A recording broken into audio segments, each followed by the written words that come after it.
தமிழின் பெருமையும் செழிப்பான பண்பாடும் ராஜராஜ சோழனின் ஆட்சியில் ஒளிர்ந்தன.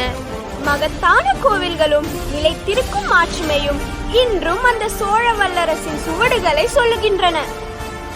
அவர் தன்னுடைய பேரரசை நேசித்ததோடு தமிழின் பால் கொண்ட பற்றாலும் மரியாதையாலும் இன்று கடல் கடந்தும் தமிழ் மொழி வலம் வருவதை நம் கண்கூடாக காண முடிகிறது. அந்த வல்லமை மிக்க ராஜராஜ சோழனுக்கு இந்த நடனம் எங்களின் பணிவான சமர்ப்பணம். அவர் தமிழுக்கு ஆற்றிய தொண்டிற்கு எங்களது மரியாதை. வாழ்க தமிழ், வளர்க தமிழ்.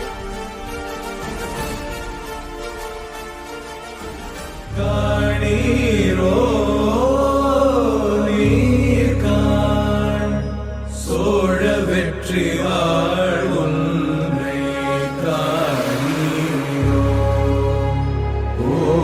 அழகிய பூவே செல்லதியோ மலரிடு சகே.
வாழ்க நற்றமிழ் வாழ்க வாழ்க.